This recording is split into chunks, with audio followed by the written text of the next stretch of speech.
Hi, and welcome to Lamplighter Podcast. My name is Rebecca, and this is my squirrel friend, Momo. Hello, kids! We have an exciting story for you today. In each of our stories, we are going to learn about one virtue. A virtue is anything that is good and right and true.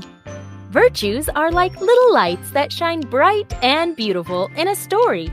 Can I tell them about letters from Momo? Go ahead.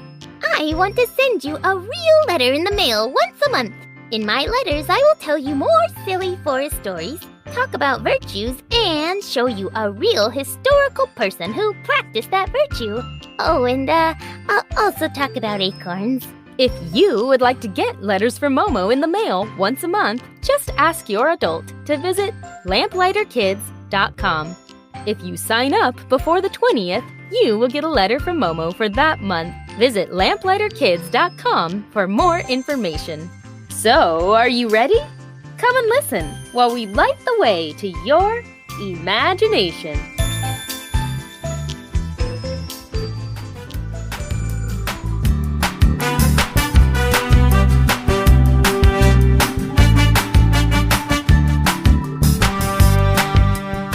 Welcome back!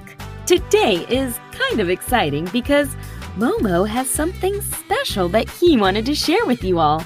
He wrote a little song to sing to you. Are you ready, Momo? I guess so. I practiced a lot. I know all the words, but I'm just feeling a little nervous. Oh, well, that's okay. It's normal to feel nervous. I don't usually get nervous, but today I just feel a little scared that I'm gonna mess up, but I'll try it anyways. Oh, I like you and I like... Wait, let me start over. Oh, I like you and what were the words? It's okay, Momo. We all know that you're usually very confident about singing in front of us, but I guess you're just not feeling it today. Yeah, I am usually confident. What was that word? It's called confidence, and it's what our story is about today. Why don't I tell you the story, and maybe that will help you to find your confidence again. I know you're a good singer, and I know the kids would love to hear the song you made for us. Thanks, yeah. Maybe if I can learn about confidence, it would help me. I want our listeners to hear my song. I worked very hard on it. It sounds like a plan. Today's story is about fire trucks.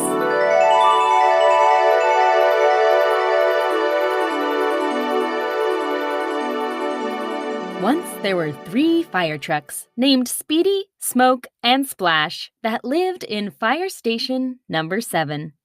Speedy and Smoke had lived there for a long time now, but Splash was very new to this city and he had a little bit of a problem. He wasn't very good at directions. It wasn't that he didn't know his way around the city. In fact, when there wasn't an emergency, he was very good at finding the right streets. But the minute that loud bell rang in the firehouse, telling the fire trucks that there was an emergency, Splash seemed to forget everything. Speedy, the fastest of all the fire trucks, always shot out of the station with lightning speed. Smoke, the loudest fire truck, always blared his loud siren and followed close behind. But Splash, afraid he would lose his way, always ended up losing his way. This, of course, upset poor Splash. More than anything in the world, he wanted to be a hero, just like every fire truck is supposed to be. But how would he ever be a hero if he always lost his way? Whenever he finally showed up to emergencies, he was usually too late to help anyone with anything. Today was no exception. The bell had rung, Speedy and Smoke had zoomed out, and Splash had gotten so lost this time that he sadly drove back to Fire Station number 7 all by himself. There, he waited for the others to get back. Finally, he heard them driving up and into their parking spots. Hooey! What a crazy afternoon, right, Speedy? Smoke said in his loud voice as he settled into his spot. I know! That poor kitty cat was stuck so high up in that tree. I'm glad we got to save it. His family was so happy to have him back, Speedy said as she stretched one of her tires and yawned. Oh, that rescue wore me out, though. My creaky bumpers aren't as young as they used to be. Splash hung his head low.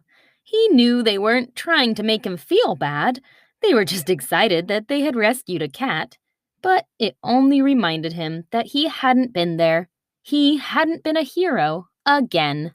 Speedy looked over at Splash and noticed how sad he looked. Oh, I'm sorry, Splash. We saw that you weren't there, but we were too busy trying to rescue the cat to help you find your way this time. I guess you got pretty lost, huh? Splash looked up at both his friends. Yeah, I'm sorry, guys. I just don't know if I can ever do it. I know all the streets. I know how to get everywhere when it's not an emergency. For some reason, I just lose all my confidence when that bell rings. I want so badly to help that my brain stops working. But I'm glad you guys know what to do. At least this city has some heroes. Speedy looked at Smoke. They had been very kind to Splash ever since he arrived at the station. They showed him all around the city and helped him to learn his directions, but they couldn't seem to help him relax when an emergency bell rang. Smoke, in his loud voice, because he could never seem to use a soft voice, said, Well, you're a hero too, you know. I mean, you don't always lose your way. Remember that old lady that you helped last week? Splash rolled his eyes. Yes, the one time I actually found my way somewhere, it was just an old lady who thought someone had stolen the purse out of her car. The purse was just sitting there on top of her car. I don't think I'd call that being a hero. Smoke realized it was true and didn't know what to say. Well, He looked back at Speedy for help. Well, she said, trying to rescue Smoke from his stammering. What Smoke is trying to say is that you just need to keep trying. You know your way around the city. You just need to relax when that bell goes off. You need to trust yourself that you know what to do. You've practiced it 1,000,000 times. Just try to act like it's not an emergency, then you'll be able to remember how to do it. We know you'll get it down eventually. Splash sighed and then smiled, thankful for these friends. Thanks, guys. I'll keep trying if you think that's what I need. All right now, enough talk about me. I want to hear more about your kitty rescue today. The rest of that evening was filled with Speedy and Smoke's storytelling. Splash was glad to be at the fire station with such smart and fast fire trucks like them. He wondered if he'd ever be as awesome as they were. It was hard for him to imagine himself driving through the streets with confidence and purpose, just like they did, never getting lost. Finally, the 2 fire trucks reached the end of their story, and Speedy yawned. Well, you two, I need to rest my old bumpers for the night. Looks like we may have a storm coming soon. They all looked out the window at the dark clouds rolling in. Hopefully there won't be any emergencies in the middle of the night. It's always harder to drive around in the nighttime with the rain coming down. And with that, Speedy and Smoke drifted off to sleep, tired from their big day. Splash stared out the window for a little while, watching the storm clouds begin to cover the moon and stars. He agreed with Speedy. Hopefully their emergency bell didn't ring tonight. There was no way he could find his way through the city streets while it was dark and raining. No way at all.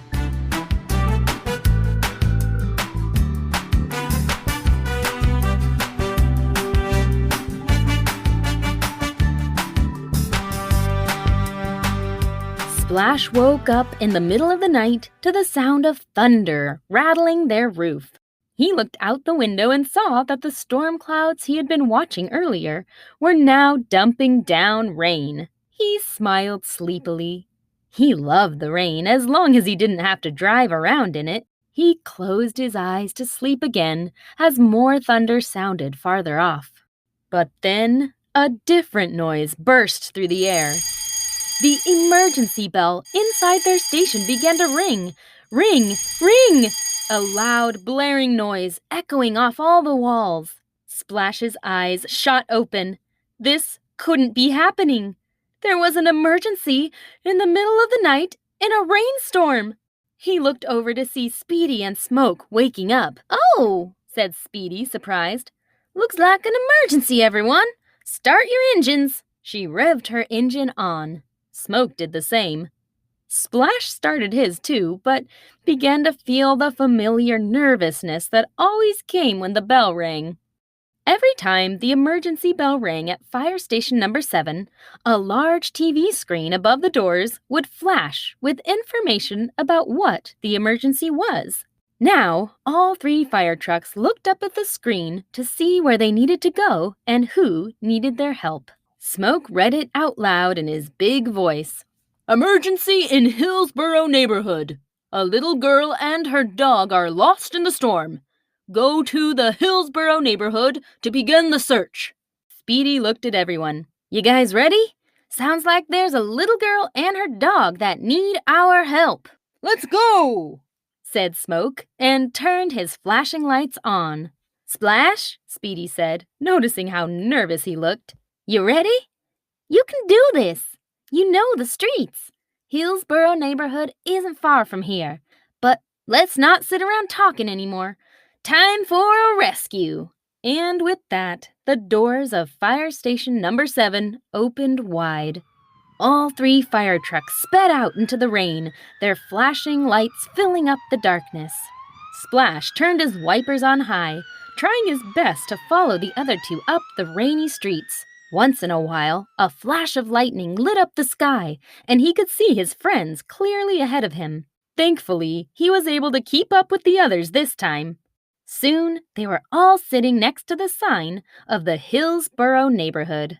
All right, everyone, time to split up, said Speedy. Smoke, you go that way. I'll go up the hill. And Splash, you go around that side. Keep your eyes out for a little girl and her dog. Quickly, the 3 fire trucks went their own way, shining their headlights into the night. The street that Splash drove down was at the edge of the neighborhood. One side was lined with houses, but the other side had a wide river running by, and on the other side of the river was a large, dark park. Splash kept his eyes on the side of the street with houses. He didn't even think of looking across the river because he knew a little girl and her dog couldn't swim across such a big river, especially on a rainy night such as this. When he went a little farther up the street, though, he stopped. He heard a noise. He tried to listen harder. It sounded like someone was yelling from far away. He moved his spotlight around, trying to see where the noise was coming from. It sounded like the shouting was coming from across the river. Sure enough, when his spotlight landed across the river, he saw her. A little girl was jumping and waving her arms at him. She wanted him to come over there. Splash was shocked. He had actually done it. He had found the little girl. But then his excitement turned to fear. Now what? He couldn't cross that big river. He would sink. He saw a small bridge up ahead that went from the neighborhood to the park, but the bridge was made for humans, not cars, and definitely not large fire trucks. He realized that the bridge must have been how the little girl got across the river. But why wasn't she walking back over? Something must be wrong. He had to go find out. Then he realized that he only had one choice. He had to go back through the streets, around the neighborhoods, and find the road that led to the park that way. He had to do it, and he didn't have time to get lost. He realized that he couldn't get lost this time. He was the only one who could help this little girl. He closed his eyes and remembered all the times Speedy and Smoke had told him that he could do it. He remembered all the times that they drove him through the streets, showing him his way around the city. He relaxed his mind and told himself, I can do this. I've worked hard. I know how to get around. I just need to remember all the things I've learned. Splash flashed his lights at the little girl and rang his siren to tell her that he'd be there soon. Then he spun around and, as fast as he could, wound his way through the streets. Whenever he got to a new street and had to decide which way to turn, a small part of him, the part of him which always got lost, felt very scared. What if he made the wrong decision? What if he got lost this time? But then he shook his head and thought hard. He remembered all the maps he had studied and all the times he had driven this city. Then he'd make his choice and turn. He did this over and over, and each time he felt more confident that he knew the way. He had been training for this. This is what he was made for. At last, he turned a corner and saw it. The large park was ahead. His heart filled with joy. He had done it. He hadn't gotten lost, but he didn't celebrate too long. Now the important part was coming. He drove right through the park's parking lot and onto the grass, heading in the direction where he knew the little girl would be. The river was loud and roaring on one side, and he could see the street across the way where he had just been a few minutes earlier. Help! Firetruck! Over here! My dog is stuck in a bush and I can't get him out! There she was! Splash drove right up to the very wet little girl and saw that her large, furry dog was indeed very stuck in a bush. His long, shaggy hair had gotten tangled up in sticks and thorns. Oh, I'm so glad someone found me, said the little girl. My dog was so scared of the thunder tonight, and he ran out our front door and all the way here. I've been trying to untangle him, but I can't see anything. It's too dark. Splash quickly shone his bright lights down on the dog. Oh, that's much better, thanks, said the girl, who began to snap twigs and untangle the dog's fur. After a few minutes, she was finished. The dog jumped out of the bush. The girl swept him up in a big, wet hug. Oh, Schnoodles, I was so worried for you. Don't you ever run away like that again. Then she looked up at Splash. You saved us. Thank you, Mr. Firetruck. Sir, you're a real hero. Splash felt so happy in that moment. He had finally been able to relax and to remember his way around the city. He was finally able to be a Firetruck hero. Splash opened his car door and let the little girl and her dog crawl inside, away from the rain. He turned his heat on inside to begin warming them up as he made his way back through the grass, onto the streets, and towards the little girl's house. It was wonderful to see the little girl reunited with her parents. They all hugged each other and then waved to Splash, thanking him for bringing their little girl home.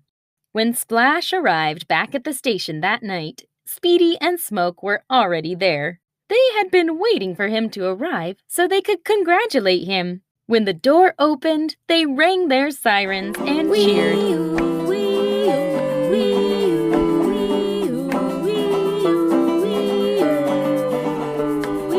Hip, hip, hooray, you saved the day. We knew you could do it.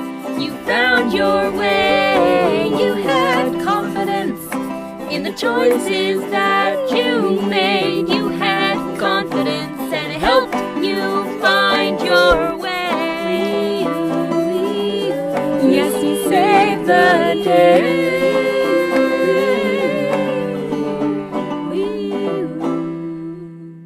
Even though it was still dark and rainy out, Splash's happiness made it feel like a warm summer day. He really knew now that he would keep getting better and better at finding his way around the city. He just had to keep practicing and to have confidence whenever the bell rang. He couldn't wait to see how many other people he would help now. He was finally beginning to feel like a Firetruck hero.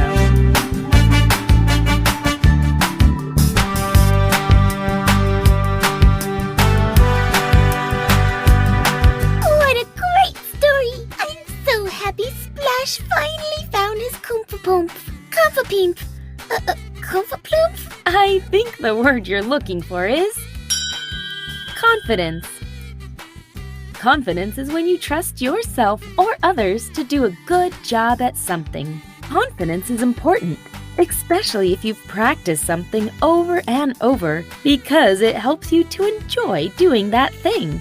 It feels good to do the things you love without fear of messing up. You can be confident in playing sports, drawing pictures, giving gifts, running, dancing, singing, or just about anything. Confidence doesn't mean that you think you're better than other people. It just means that you can fully enjoy doing something without too much fear of messing up. Oh, I see now. I don't need to feel nervous about singing my song for our listeners because I've practiced it so much. I should be confident singing it. That's what I think, Momo. I know you're a good singer. Okay. I'll try again, and this time with confidence. Oh, I like you and I like jumping. I like playing with my friends too. Oh, I like acorns and I like nothing. Wait, how can I like nothing? Doodly-doo. Yay, that was a great song. And pretty silly too. Thanks for sharing it with us. Your confidence gave us a special gift, the gift of your song. Okay, it's time we need to get going, but first, let's do question time. Question 1. What kinds of things are you good at doing? Do you have confidence in your ability to do these things? Question 2. Why is it important to have confidence?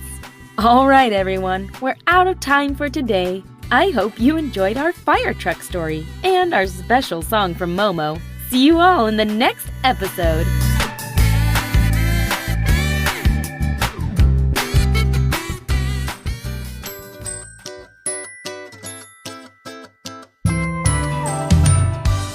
Thanks for listening to Lamplighter Podcast today. If you liked our story, please leave us a review. It really helps other listeners find these stories. If you're interested in subscribing to Letters from Momo, just visit our website at lamplighterkids.com. I also love to hear from my listeners. You can email me anytime at lamplighterkids@gmail.com.